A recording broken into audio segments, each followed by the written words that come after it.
Reading writing F I B P ടിയുടെ ചരിത്രത്തിൽ ഇത്രത്തോളം വെറുക്കപ്പെട്ട രണ്ട് ചോദ്യങ്ങളുണ്ടോ എന്ന് ചോദിച്ചാൽ ഇവന്മാരോളം വെറുക്കപ്പെട്ട രണ്ട് ചോദ്യങ്ങളില്ല.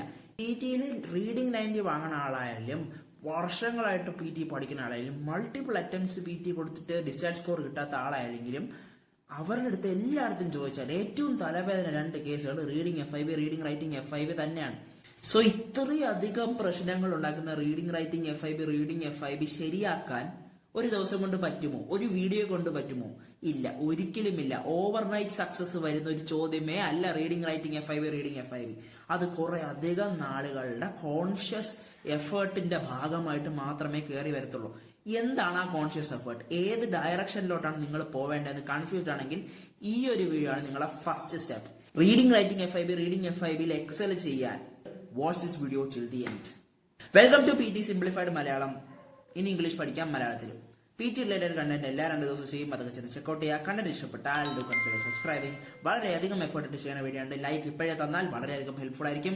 PT റിലേറ്റഡ് എന്തെങ്കിലും സ്പെസിഫിക് ടൈപ്പ് ഓഫ് വീഡിയോസ് ആണെങ്കിലോ, എന്തെങ്കിലും സ്പെസിഫിക് ടൈപ്പ് ഓഫ് ഡൗട്ട് ഉണ്ടെങ്കിലോ, അല്ലെങ്കിൽ എന്റെ വീഡിയോസ് നിങ്ങളെ വളരെയധികം ഹെൽപ്പ് ചെയ്യണമെങ്കിലോ താഴെ കമന്റ് സെക്ഷനിൽ ഇട്ടാൽ മതി. I will reply to it as soon as possible. പിന്നെ ഞാൻ ഒരു കോഴ്സ് ഓഫർ ചെയ്യുന്നുണ്ട്. യൂട്യൂബ് വഴിയുള്ള പഠനം പോരാ എന്ന് തോന്നുന്നവർക്ക് പേഴ്സണലൈസ്ഡ് ആയിട്ടുള്ള ഓൺലൈൻ ക്ലാസ്സിന് എൻറോൾ ചെയ്യാം. താഴെ കൊടുത്തിരിക്കുന്ന വാട്സ്ആപ്പ് നമ്പറിൽ എൻക്വയറി നടത്തിയാൽ മതി. സോ ആരംഭിക്കലാങ്ങളാ. ആദ്യം നമുക്ക് ബേസിക്സ് ആദ്യം ഡീൽ ചെയ്ത് പോവാം. ഇമ്പോർട്ടൻസ്, വെയിറ്റേജ് ആൻഡ് ടൈം മാനേജ്മെന്റിനെ പറ്റി ആദ്യം കുറച്ച് കാര്യങ്ങൾ പറയാം. Reading writing F I B almost 25 marks to your reading plus 25 marks to your writing. അതായത് 360 മാർക്ക് കിട്ടണേല് 50ഓളം മാർക്ക് ഈ ഒരു ഒറ്റ ചോദ്യമാണ് നിങ്ങൾക്ക് തരാൻ പോകുന്നത്. And I call him the king of the test. Chess അറിയാലോ. ചെസ്സിൽ നിങ്ങൾക്ക് ചെസ് ജയിക്കണമെങ്കിൽ കിങ്ങിനെ തട്ടണം, കിങ്ങിനെ വീഴ്ത്തണം. അതുപോലെ തന്നെയാണ് പി ടി നിങ്ങൾക്ക് ജയിക്കണമെങ്കിൽ, നിങ്ങൾക്ക് എല്ലാ മോഡ്യൂളിലും ഡിസൈഡ് സ്കോർ കിട്ടണമെങ്കിൽ എത്രയാവട്ടെ, നിങ്ങൾക്ക് 50+ ആണോ, 58+ ആണോ, 65+ ആണോ, 79+ ആണോ, പെർഫെക്റ്റ് 90 ആണോ, ഏതാണെങ്കിൽ പോലും റീഡിംഗ് റൈറ്റിംഗ് എഫ് ഐ ബിനെ വീഴ്ത്താതെ നിങ്ങൾക്ക് ആ സ്കോറിലോട്ട് എത്തണം. ആ level reading writing F I B ശരിയാവാതെ നിങ്ങൾക്ക് നിങ്ങളുടെ ഡിസൈഡ് സ്കോറിലോട്ട് എത്തത്തില്ല. സോ ഇത് ആദ്യമേ മനസ്സിലാക്കി വെച്ചോണം. And reading F I B 25 marks to your reading തരും. ഓക്കെ, അതായത് 90 മാർക്സ് ടു യുവർ റീഡിംഗിൽ ഓൾമോസ്റ്റ് 50ഓളം മാർക്ക് തരുന്നത് reading F I B, reading writing F I ബിയും കൂടെ ചേർത്താണ്. രണ്ടും ഹൈ പ്രയോറിറ്റി ക്വസ്റ്റ്യൻ ടൈപ്സ് ആണ്. Toughest questions in P T എന്ന് പറഞ്ഞിട്ട് വീഡിയോ ചെയ്തിട്ടുണ്ട്. ചെക്കൗട്ട് ചെയ്താൽ 3 ടഫസ്റ്റ് ക്വസ്റ്റ്യനിൽ 2 reading writing F I B ആണ്. ഓക്കെ, ആൻഡ് പി ടി അക്കാഡമിക്കിൽ 5 വീതം reading F I B, reading writing F I B വരും. പി ടി കോറിൽ 5ഓ 6ഓ reading writing F I B, അതിനനുസരിച്ച് 4ഓ 5ഓ റീഡിംഗ് എഫ് ഐ ബി ആയിരിക്കും വരാൻ പോകുന്നത്. ടൈം മാനേജ്മെന്റിനെ പറ്റി ഞാൻ ഒരു വീഡിയോ ചെയ്യും. അത് ചെന്ന് കുറച്ച് ദിവസത്തിനുള്ളിൽ വരും. ചിലപ്പോൾ നിങ്ങൾ ഈ വീഡിയോ കാണുമ്പോൾ അത് ഓൾറെഡി ലൈവ് ആയിരിക്കും. അതിൽ ചെന്ന് നോക്കിയാൽ 2 to 2.5 minutes on an average per question. എല്ലാ ചോദ്യത്തിനും 2-2.5 മിനിറ്റ് എടുക്കണം എന്നല്ല, പക്ഷെ ഓൾ ഇൻ ഓൾ 5 ക്വസ്റ്റ്യൻ ചെയ്യുമ്പോഴത്തേക്കും 12-13 മിനിറ്റ് ഓഫ് യുവർ റീഡിംഗ് എടുത്താൽ കുഴപ്പമില്ല. ഏത് reading writing F I B. പിന്നെ ബാക്കിയുള്ള ചോദ്യങ്ങളൊക്കെ ടൈം കറക്റ്റായിട്ട് മാനേജ് ചെയ്ത് പോയിട്ട് റീഡിംഗ് എഫ് ഐ ബിയിലും ചിലപ്പോൾ ഇത്രത്തോളം ലിബറൽ ആയിട്ട് എടുക്കാൻ സമയം കാണത്തില്ല, ചിലപ്പോൾ കാണും. അതിനും 2-2.5 മിനിറ്റ് വെച്ച് ഓൺ ആൻ ആവറേജ് കൊടുക്കണം. ടഫ് ചോദ്യങ്ങളാണ് 2.5-3 മിനിറ്റ് വരെ എടുത്തോ. ഈസി ചോദ്യങ്ങൾ, കളൊക്കേഷൻ ബേസ്ഡ് ക്വസ്റ്റ്യൻസ് ആണ്. ഒരു ക്വസ്റ്റ്യനിൽ കൂടുതലും കളൊക്കേഷൻ ആണ് വന്നത്. അല്ലെങ്കിൽ വളരെ എളുപ്പമായിട്ടുള്ളത് 30 സെക്കൻഡ് 45 സെക്കൻഡ്സിൽ ചെയ്തോ, ആ സമയം ലാഭിച്ചോ. ബാക്കിയുള്ള ചോദ്യങ്ങൾ അത് ഇത്രയും കൊടുക്കാം എക്സ്ട്രാ. ഓക്കെ, അങ്ങനെ നിങ്ങൾ ടൈം മാനേജ് ചെയ്യേണ്ടത്. ടൈം മാനേജ്മെന്റ് ഡീറ്റെയിൽ ആയിട്ട് ഒരു വീഡിയോ ചെയ്യും, അത് ചെന്ന് ചെക്കൗട്ട് ചെയ്താൽ മതി. പരീക്ഷയിലെ ടാസ്കുകൾ എങ്ങനെ ഇരിക്കും? Reading writing F I B ഇതുപോലെ ഇരിക്കും. റീഡിംഗ് റൈറ്റിംഗ് എഫ് ഐ ബിനെ ഡ്രോപ്പ് ഡൗൺ ബ്ലാങ്ക്സ് എന്നും വിളിക്കും. കാരണം ഓരോ ബ്ലാങ്കിൽ ചെന്ന് ക്ലിക്ക് ചെയ്യുമ്പോഴത്തേക്കും 4 ഓപ്ഷൻസ് താഴോട്ട് വീഴണമുണ്ട്. അതിനെ ഡ്രോപ്പ് ഡൗൺ ബ്ലാങ്ക് എന്ന് വിളിക്കും. റീഡിംഗ് എഫ് ഐ ബിനെ ഡ്രാഗ് ആൻഡ് ഡ്രോപ്പ് എന്നാണ് വിളിക്കുന്നത്. കാരണം താഴെ കിടക്കുന്ന ഓപ്ഷൻസിനെ നമ്മൾ ഡ്രാഗ് ചെയ്താണ് കൊണ്ടിടുന്നത്. അതാണ് റീഡിംഗ് റൈറ്റിംഗ് എഫ് ഐ ബിയും തമ്മിലുള്ള വ്യത്യാസം.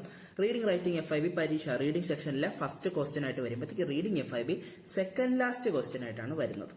ഇനി നമുക്ക് കാര്യങ്ങൾ സീരിയസ് ആവുന്നു, ശ്രദ്ധിച്ച് കേട്ടോണം. ഇനി തൊട്ട് നിങ്ങൾ മനസ്സിലാക്കേണ്ടതെന്ന് പറഞ്ഞാൽ എത്രയോ ബ്ലാങ്ക്സ് വരട്ടെ.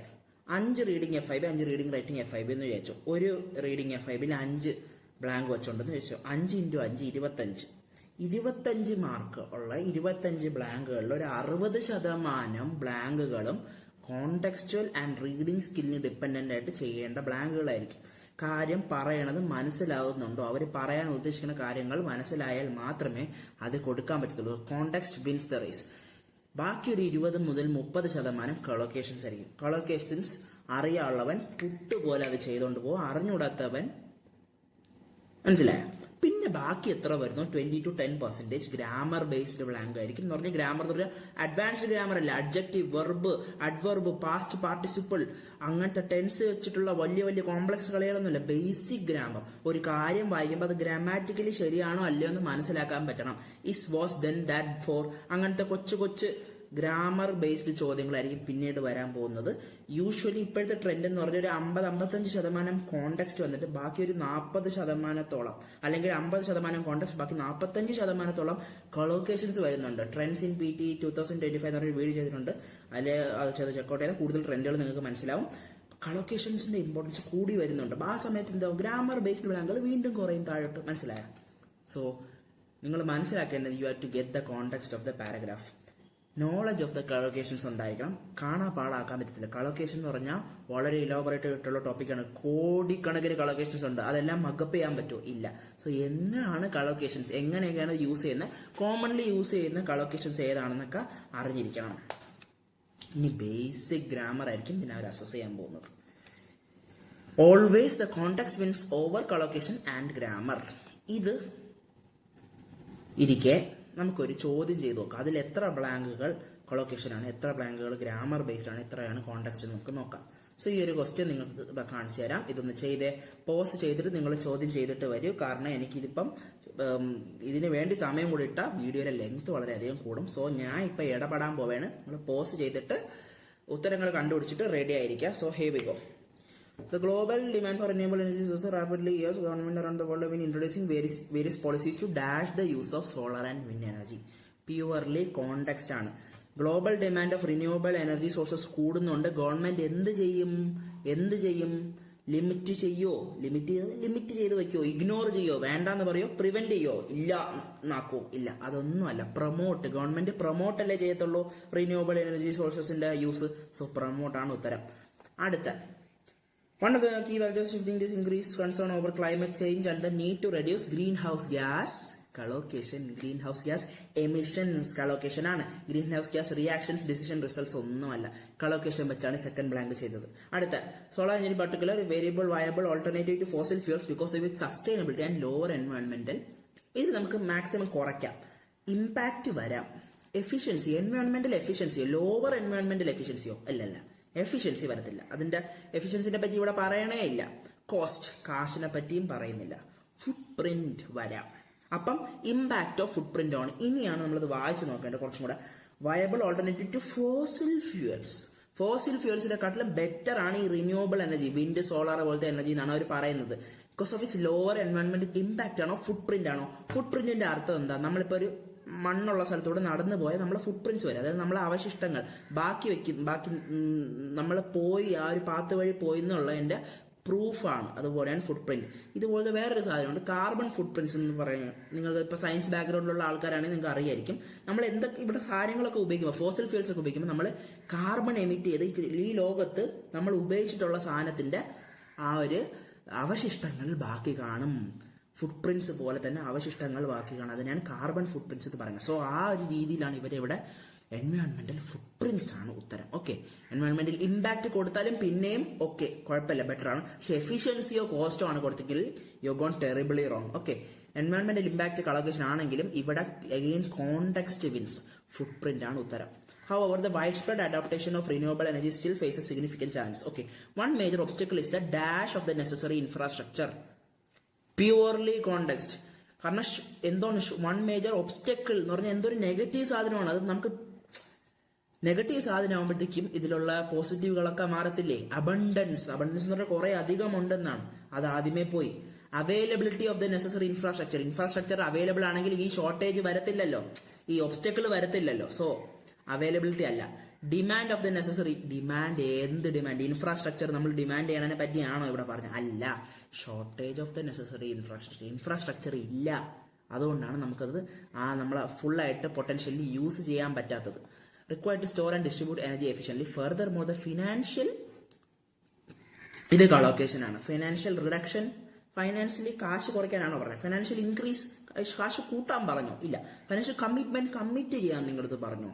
ഓക്കെ, കമ്മിറ്റ്മെന്റ് അല്ല, financial investment involve in transition to renewable energy sources can be high. അതായത് ഇപ്പം നമ്മൾ ഫോസിൽ ഫ്യൂൽസ് ആണ് ഉപയോഗിക്കുന്നത്, പെട്രോളും ഡീസലും പോലത്തെ ഫോസിൽ ഫ്യൂൽസിൽ നിന്ന് ഈ സോളാറും വിൻഡൊക്കെ ഉപയോഗിക്കാൻ വേണ്ടി കുറച്ച് ഫൈനാൻഷ്യൽ ഇൻവെസ്റ്റ്മെന്റ് ഇടണം. Collocation, financial investment. Last blank, experts agree that governments must find ways to ease dash cost in order to ensure smooth ട്രാൻസിഷനിങ്. ഈ കോസ്റ്റുകളൊക്കെ കുറയ്ക്കാൻ വേണ്ടി നമ്മൾ ഉത്തരം പോകണമെന്ന് നോക്കിയോ. ഈ കോസ്റ്റുകൾ കുറയ്ക്കാൻ വേണ്ടി സ്മൂത്ത് ട്രാൻസിഷന് വേണ്ടിയാണ് ഗവൺമെന്റ് കുറെ വേസ് കണ്ടുപിടിക്കണം എന്നാണ് പറയുന്നത്. അപ്പം ദ കോസ്റ്റ്സ് എന്ന് പറയാൻ പറ്റുമോ? ദ എന്ന് പറഞ്ഞാൽ ഡെഫിനറ്റ് ആർട്ടിക്കിൾ ആണ്. അപ്പൊ ദ കോസ്റ്റ് ആണ് ബെറ്റർ ഉത്തരം. അത് നമുക്ക് അവിടെ മാറ്റി വെക്കാം. ദിസ് കോസ്റ്റ്സ് എന്ന് പറയുമോ? സബ്ജക്ട് വെർബ് എഗ്രിമെന്റ് വെച്ചിട്ട് ദിസ് കോസ്റ്റ് എന്ന് വരത്തില്ല, ദിസ് കോസ്റ്റ് എന്നേ വരത്തുള്ളൂ.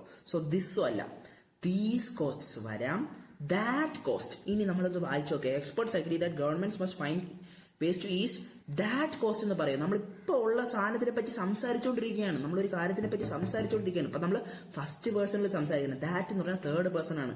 ആ ഒരു കോസ്റ്റ് കുറയ്ക്കാനല്ല, ഈ ഒരു കോസ്റ്റ് കുറയ്ക്കാൻ, ഇതിനുമായിട്ട് ബന്ധപ്പെട്ട് കിടക്കുന്ന കോസ്റ്റുകൾ കുറയ്ക്കാൻ. സോ ദീസോ ദിസോ ആണ്, അല്ലെങ്കിൽ ദ ആണ്. പക്ഷെ ദിസ് കോസ്റ്റ്സ് എന്ന് പറയത്തില്ല, ദിസ് കോസ്റ്റ് എന്നേ പറയത്തുള്ളൂ.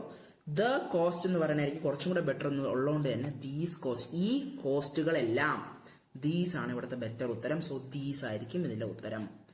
അതെ, ദീസ് ആണ് ഉത്തരം. മനസ്സിലായി? ദീസ് വന്നതിന്റെ ലോജിക്ക് മനസ്സിലായി. നമ്മൾ എലിമിനേറ്റ് ചെയ്ത് ദ, ദിസ്, ദീസ്, ഇതിൽ മൂന്നിൽ ഒരെണ്ണമാണ്. ദ ബെസ്റ്റ് ഉത്തരം ഇസ് ദീസ്. ഈ എല്ലാ കോസ്റ്റുകളും ദീസ് കോസ്റ്റ്സ്. മനസ്സിലായോ? സോ ഇതിൽ എത്ര 5 out of 5, 6 out of 6 കിട്ടിയോന്ന് ഇല്ലയെന്ന് താഴെ കമന്റ് ചെയ്യൂ. ഇതിലിപ്പോ ഈ 6 ബ്ലാങ്ക് എടുത്ത് നോക്കുമ്പോൾ ഈ 3 എണ്ണം പ്യുവർലി കോണ്ടെക്സ്റ്റിലാണ്, 2 എണ്ണം കളോക്കേഷൻ ബേസ് ചെയ്തതാണ്, 1 എണ്ണം മാത്രമാണ് നമ്മൾ ഗ്രാമർ ചെയ്തത്. ഇതേപോലത്തെ ട്രെൻഡ് തന്നെയായിരിക്കും പരീക്ഷയിലും വരാൻ പോകുന്നത്. ഓക്കെ, ഇനി നമുക്ക് അടുത്തടുത്തിലോട്ട് കടക്കാം. Essential skills to master. Reading skill വളരെ ഇമ്പോർട്ടന്റ് ആണ്. ഇപ്പൊ ഞാൻ നേരത്തെ ചോദ്യം ചെയ്തപ്പോൾ തന്നെ ഞാൻ എന്റെ റീഡിംഗ് സ്കില്ലിൽ ഡിപ്പെൻഡ് ചെയ്താണ് ഞാൻ ചോദ്യങ്ങളൊക്കെ ചെയ്തത്. അത് തന്നെയാണ് നിങ്ങൾ ചെയ്യേണ്ട, വളരെ എസെൻഷ്യൽ ആണ്. അവർ പറയണത് എന്താണെന്ന് മനസ്സിലാവണം, എന്നാലേ റീഡിംഗ് റൈറ്റിംഗ് FIB സോൾവ് ചെയ്യാൻ പറ്റത്തുള്ളൂ. ഈ റീഡിംഗ് സ്കില്ല് കൂടാൻ വേണ്ടി ബുക്ക് വായിക്കാം, ആർട്ടിക്കിൾസ് വായിക്കാം, ജേർണൽസ് വായിക്കാം, ന്യൂസ് പേപ്പേഴ്സ് വായിക്കാം. ഇംഗ്ലീഷ് വായിക്കുമ്പോഴത്തേക്കും ഇന്ത്യൻ ഓതേഴ്സ് എഴുതുന്നത് മാക്സിമം അവോയ്ഡ് ചെയ്യുക. ബ്രിട്ടീഷ് ഓർ അമേരിക്കൻ ഓതേഴ്സിന്റെ ഈ ബുക്കുകളോ ആർട്ടിക്കിൾസോ ജേർണൽസോ ഒക്കെ വായിക്കാം. ഇനി കളോക്കേഷൻ സ്കില്ല് ഞാൻ പറഞ്ഞതുപോലെ കളോക്കേഷൻ കാണാപ്പാടാക്കാൻ പറ്റാത്തതുകൊണ്ട് അക്വയർ ചെയ്യാം, മാക്സിമം നമ്മളെ നോളജ് കൂട്ടാം. എങ്ങനെ? ഈ ബുക്ക് വായനയോടുകൂടിയൊക്കെയാണ് ഈ കളോക്കേഷൻ ഇത് കൂടുന്നത്. പിന്നെ പരീക്ഷയിൽ പ്രാക്ടീസ് ചെയ്യുമ്പോൾ, പരീക്ഷയല്ല പ്രാക്ടീസ് ചെയ്യുന്ന സമയത്ത് എന്തെങ്കിലും ഒരു കളോക്കേഷൻ കിട്ടി, നിങ്ങൾക്ക് അറിഞ്ഞുള്ളത് ഒരു കളോക്കേഷൻ കിട്ടിയെങ്കിൽ ഉടനെ നോട്ട് ഡൗൺ ചെയ്ത് വെക്കണം. എന്നിട്ട് അതുകൊണ്ട് ഡെയിലി ബേസിസ് വായിച്ച് നോക്കണം. ഇങ്ങനെയൊക്കെയാണ് കളോക്കേഷൻ ബിൽഡ് ചെയ്യാൻ പറ്റുന്നത്. ഗ്രാമർ ഷോർട്ട് കട്ട്സ് ഉണ്ട്, പക്ഷെ അതിന്റെ ലിമിറ്റേഷൻസ് ഉണ്ട്. ഗ്രാമർ ഷോർട്ട് കട്ട്സിനെ പറ്റി ഞാൻ ഒരു വീഡിയോ ചെയ്യും, പക്ഷെ അതിൽ നിന്ന് കൂടുതലായിട്ടുള്ള ബെനിഫിറ്റ്സ് ഒന്നും കിട്ടാത്തതുകൊണ്ട് ഞാൻ അതിനെ ഹെവിലി ഡിപ്പെൻഡ് ചെയ്യുന്നില്ല. കാരണം ഗ്രാമർ ഷോർട്ട് കട്ട്സ് പറഞ്ഞിട്ടും ഗ്രാമറിന്റെ അരച്ച് കലക്കി കുടിക്കുന്നു പറഞ്ഞ് നിങ്ങൾക്ക് ഇത് ചെയ്യാൻ പറ്റണമെന്ന് ഒരു നിർബന്ധവും ഇല്ല. മനസ്സിലായി? കാരണം നമുക്ക് വായിച്ച് മനസ്സിലായാൽ മാത്രമേ അത് കൊടുക്കാൻ പറ്റത്തുള്ളൂ. സോ ഗ്രാമർ ഷോർട്ട് കട്ട്സ് ഉണ്ട്, പക്ഷെ അതിന് ലിമിറ്റേഷൻസ് ഉണ്ട്. Most importantly you have to build on your vocabulary. അവരെന്താണ് ഉപയോഗിക്കുന്ന വാക്കുകൾ, അതിന്റെ അർത്ഥം അറിഞ്ഞുകൂടെങ്കിൽ മിക്കവരും ബ്ലാങ്ക് ആയി പോകും. മിക്കവരും ചെയ്യുന്ന പ്രശ്നമാണ് വൊക്കാബുലറി ബിൽഡ് ചെയ്യില്ല. വൊക്കാബുലറി ബിൽഡ് ചെയ്യാത്തതുകൊണ്ട് കൂടെയാണ് നിങ്ങൾക്ക് റീഡിംഗ് റൈറ്റിംഗ് FIB പ്രശ്നമുള്ളത്. വൊക്കാബുലറിയുടെ ഇമ്പോർട്ടൻസിനെ പറ്റി ഈ ചോദ്യം ചെയ്യുമ്പോൾ നിങ്ങൾക്ക് മനസ്സിലാവും.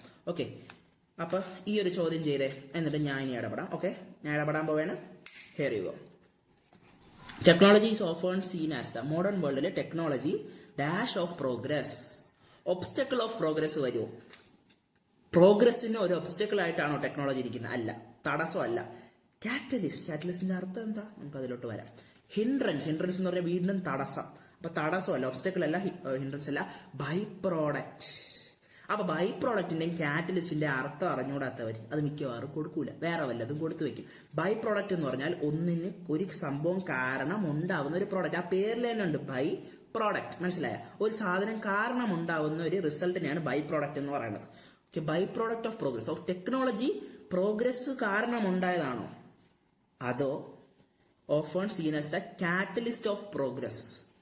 കാറ്റലിസ്റ്റ് എന്ന് പറഞ്ഞാൽ സയൻസ് ബാക്ക്ഗ്രൗണ്ട് ഉള്ളവർക്ക് ഈ കാറ്റലിസ്റ്റ് എന്താണെന്ന് അറിയായിരിക്കും. നമ്മളൊരു കെമിക്കൽ റിയാക്ഷനിൽ ഒരു കാറ്റലിസ്റ്റ് ഇടുമ്പോഴത്തേക്ക് ആ കെമിക്കൽ റിയാക്ഷന്റെ സ്പീഡോ റേറ്റോ അല്ലെങ്കിൽ എഫിഷ്യൻസിയോ കൂടും. ഓക്കെ, ഒരു സാധനത്തിന്റെ സ്പീഡ് കൂട്ടാൻ അല്ലെങ്കിൽ എഫിഷ്യൻസി കൂട്ടാൻ വേണ്ടി ആഡ് ചെയ്യുന്ന ഒരു സാധനത്തിനാണ് കാറ്റലിസ്റ്റ് എന്ന് പറയുന്നത്.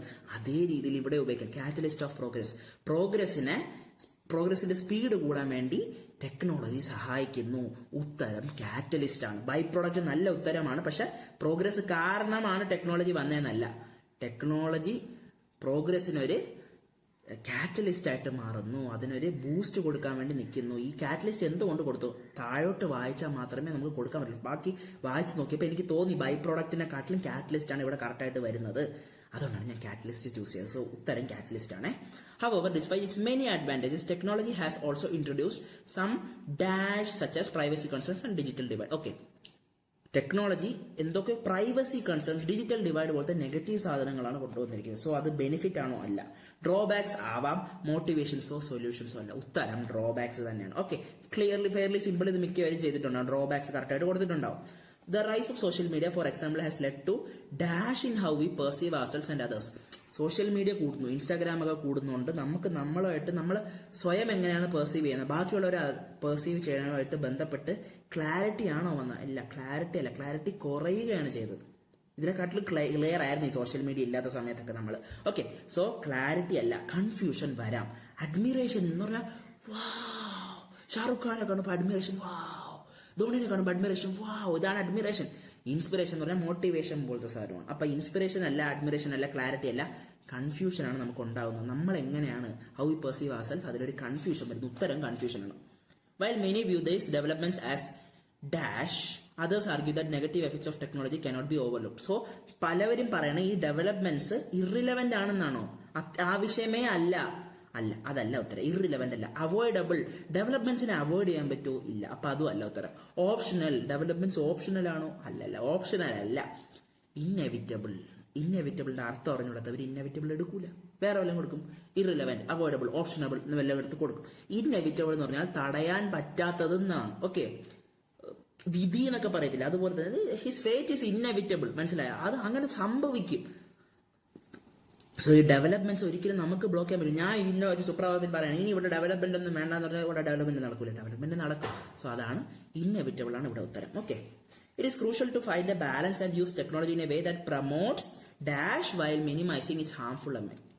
സോ എന്തിനാണ് അവർ പ്രൊമോട്ട് ചെയ്യേണ്ടത്? ടെക്നോളജി യൂസ് ചെയ്യണ ഒരു പ്രത്യേക way to promote frustration. Frustration എന്ന് പറയുന്നത് റീഡിംഗ് FIB, റൈറ്റിംഗ് FIB കാണുമ്പോൾ നിങ്ങൾ ചെയ്യുന്ന പരിപാടിയാണ് frustration.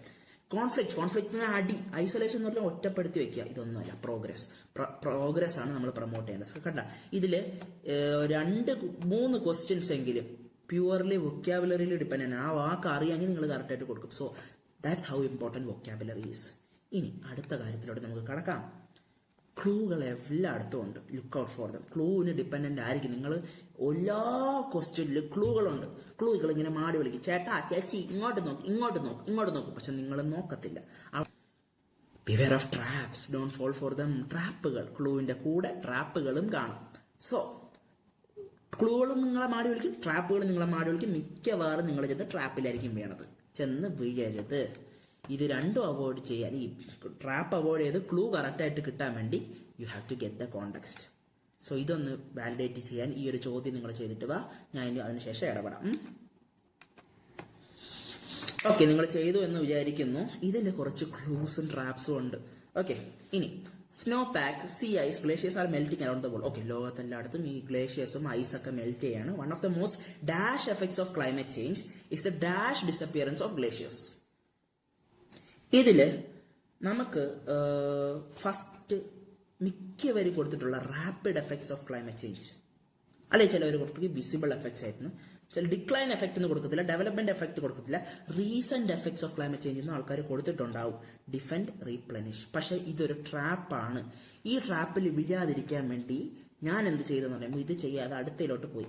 Climate change is the dash disappearance of glaciers.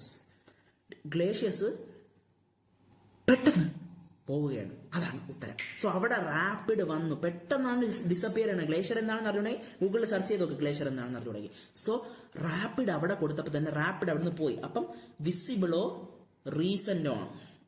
പക്ഷെ ഉത്തരം റീസെന്റ് ആണ് നിങ്ങൾ കൊടുത്തിട്ടെങ്കിൽ very sorry, visible effects of climate change ആണെന്ന് പറഞ്ഞാൽ നമുക്ക് കാണാൻ പറ്റുന്നുണ്ട്. ക്ലൈമറ്റ് ചേഞ്ച് എന്ന് പറഞ്ഞൊരു കാര്യം ഇങ്ങനെ പറഞ്ഞുകൊണ്ട് മാത്രമേ നടക്കണം, നമുക്ക് കാണാൻ പറ്റുന്നുണ്ട്. ഇവിടെ ചൂട് കൂടുന്നുണ്ട്, ഇവിടെ ഐസ് മെൽറ്റ് ചെയ്യണത് വിസിബിൾ ആണ്, നമുക്ക് കണ്ട് മനസ്സിലാക്കാൻ പറ്റുന്നു. സോ ഉത്തരം, ആദ്യത്തെ ഉത്തരം വിസിബിൾ ആണ്.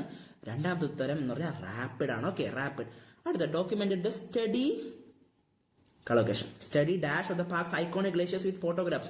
So ഇവര് കൊറേണനെ പറ്റിയാണ് പറയുന്നത്. സോ സ്റ്റഡി ഡിക്ലൈൻ collocation ആണ്. കോണ്ടെക്സ്റ്റിനനുസരിച്ച് ഡിക്ലൈൻ മാത്രമേ അതിനകത്ത് വരത്തുള്ളൂ. Are melting faster than snow and ice can. So ഗ്ലേഷ്യേഴ്സിലുള്ള സ്നോ മെൽറ്റ് ചെയ്തുകൊണ്ടിരിക്കുകയാണ്, ഗ്ലേഷ്യേഴ്സ് മെൽറ്റ് ചെയ്തുകൊണ്ടിരിക്കുകയാണ്.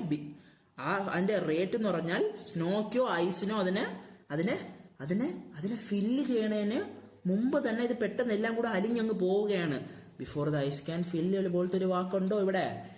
റീപ്ലനിഷ് എന്ന് പറഞ്ഞാൽ കുറഞ്ഞ സാധനത്തിനെ കൂട്ടുക. ഓക്കെ, കൂട്ടുക, അതിനെയാണ് റീപ്ലനിഷ് എന്ന് പറയുന്നത്.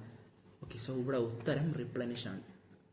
സോ മനസ്സിലായ എത്രത്തോളം ഇമ്പോർട്ടന്റ് ആണ് ക്ലൂസും ട്രാപ്സും? മനസ്സിലായ ഈ ആദ്യത്തെ ഒരു സാധനത്തിൽ ട്രാപ്പിൽ ചെന്ന് വീണ മിക്കവാറും അത് കാരണം രണ്ടാമത്തെ ബ്ലാങ്കും പോകും. മനസ്സിലായ?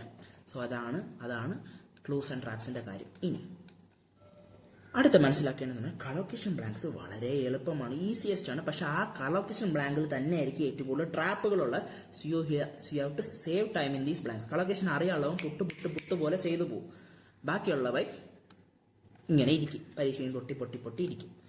കളോക്കേഷൻ ആണെങ്കിൽ blank will be based on the context. So select what is relevant. Blindly collocation എന്ന് പറഞ്ഞാൽ എന്ന് പറഞ്ഞ് കൊടുക്കാൻ പറ്റില്ല. ചിലപ്പോൾ അവർ തന്നിരിക്കുന്ന റീഡിംഗ് റൈറ്റിംഗ് FIB ആണെങ്കിൽ 4 ഓപ്ഷനും കളോക്കേഷൻ ആയിരിക്കും. അപ്പൊ എന്തിനു കൊടുക്കും? കോണ്ടെക്സ്റ്റിന് ബെസ്റ്റ് ആയിട്ടുള്ള കളോക്കേഷന് എല്ലാ സ്ഥലത്തും നിങ്ങൾ കൊടുക്കാറുള്ളൂ. അല്ലാണ്ട് ചുമ്മാ ബ്ലൈൻഡ്ലി എടുത്ത് കറക്കരുത്. കളോക്കേഷൻ അല്ലെങ്കിൽ പിന്നെ നിങ്ങൾ ഒരു ബ്ലാങ്ക് കാണുമ്പോൾ ആദ്യം നിങ്ങൾ കളോക്കേഷൻ ആണോ എന്ന് നോക്കണം. കളോക്കേഷൻ അല്ലെങ്കിൽ പിന്നെ കോണ്ടെക്സ്റ്റിലോട്ട് പോകണം. അത് രണ്ടും അല്ലെങ്കിൽ മാത്രമായിരിക്കും പ്യുവർ ഗ്രാമർ ബേസ്ഡ് ചോദ്യങ്ങൾ. പ്യുവർ ഗ്രാമർ ബേസ്ഡ് ആണെങ്കിൽ പ്യുവർ ഗ്രാമർ മാത്രം നോക്കുക. ഗ്രാമർ ഷോർട്ട് കട്ട്സിന് ബേസ്ഡ് ആയിട്ട് നിങ്ങൾക്ക് ചെയ്യാൻ പറ്റുന്ന തോന്നണമെങ്കിൽ ഗ്രാമർ ഷോർട്ട് കട്ട്സിന്റെ ബേസ് ചെയ്ത് ചെയ്യാം. പക്ഷെ ആദ്യം നിങ്ങൾ നോക്കേണ്ടത് കളോക്കേഷൻ ആണോ എന്ന്, പിന്നെയാണ് കോണ്ടെക്സ്റ്റും ഗ്രാമറും നോക്കേണ്ടത്. ഇനി അടുത്തൊരു ബ്ലാങ്ക്. അപ്പൊ നമ്മൾ കളോക്കേഷൻ ബേസ്ഡ് ആയിട്ട് ഒരു ചോദ്യം നമുക്ക് ചെയ്ത് നോക്കാം. അപ്പൊ ഇതൊന്ന് ചെയ്തിട്ട് വന്നേ. ഓക്കെ, നിങ്ങൾ ചെയ്തു എന്ന് വിചാരിക്കുന്നു. ഈ egg eating snakes are a small group of snakes whose dash consist only of eggs. ഇത് കളോക്കേഷൻ ബേസ്ഡ് അല്ല, ഇത് കുറച്ചുകൂടെ കോണ്ടെക്സ്റ്റ് ആൻഡ് വൊക്കാബുലറി ബേസ്ഡ് ആണ്. ഫുഡ്, മീൽ, സ്നാക്ക്, ഡയറ്റ്, ഇതിനെല്ലാത്തിനും ഏകദേശം ഒരുപോലെ ഇരിക്കുമെങ്കിലും ഇതിലെല്ലാത്തിനും കുറച്ച് സബ്ട്ടിൽ ഡിഫറൻസുകളുണ്ട്. ഫുഡ് എന്ന് പറഞ്ഞാൽ ആഹാരം എന്നാണ്. മീൽ എന്ന് പറഞ്ഞാൽ ഒരു നേരത്തെ ആഹാരം.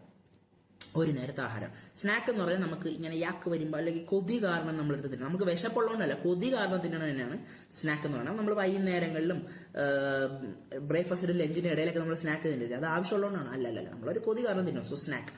ഡയറ്റ് എന്ന് പറഞ്ഞാൽ ഓൺ എ ലോങ് ബേസിസ്, ചിലപ്പോൾ ഒരു ദിവസത്തെ എല്ലാ ഫുഡും കൂടെ ചേർത്ത്, അല്ലെങ്കിൽ ഒരാഴ്ചത്തെ ഫുൾ ചേർത്ത്, ഒരു മാസം ഒരു വർഷത്തേക്ക് ഫുൾ എല്ലാ ഫുഡും ചേർത്താണ് ഡയറ്റ് എന്ന് പറയുന്നത്. So long run on a long term ബേസിസിലാണ് ഡയറ്റ് എന്നൊരു സാധനം ഉദ്ദേശിക്കുന്നത്. Egg eating snakes are a small group of snakes whose dash consist only of eggs.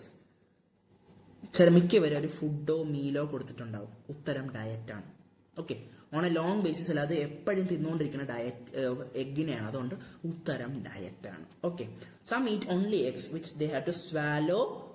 Total ആണോ, സ്വാലോ എൻറ്റയർ ആണോ, സ്വാലോ ഓൾ ആണോ? Swallow whole. കളോക്കേഷൻ ഫുൾ ആയിട്ട് എടുത്ത് വിഴുങ്ങണം, അതിനാണ് സ്വാലോ ഹോൾ എന്ന് പറയുന്നത്. കളോക്കേഷൻ ആണ്, അറിഞ്ഞുണ്ടെങ്കിൽ എഴുതി വെച്ചോ.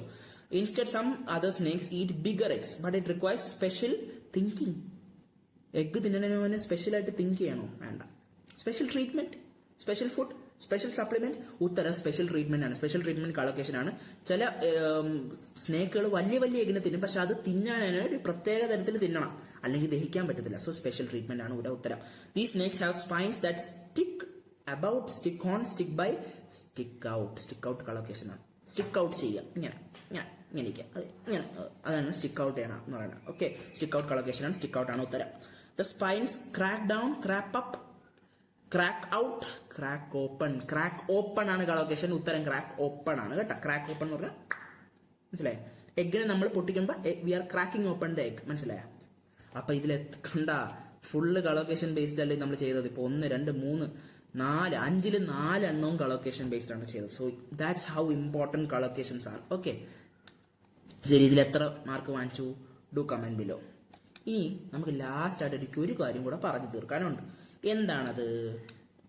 What may seam obvious may be A trap, be careful. വളരെ എവിഡന്റ് ആയിട്ട് അവർ ഒന്നും ഇട്ട് തരത്തില്ല. ഓക്കെ, ഭയങ്കര എളുപ്പമായിട്ട് ഒരു ബ്ലാങ്ക് തോന്നുകയാണ്, ഭയങ്കര എളുപ്പമായിട്ടാണ് സാധനം തോന്നുന്നത്. Just rethink. അതിനെപ്പറ്റി ഓവറായിട്ട് ചിന്തിച്ച് കുളമാക്കരുത്.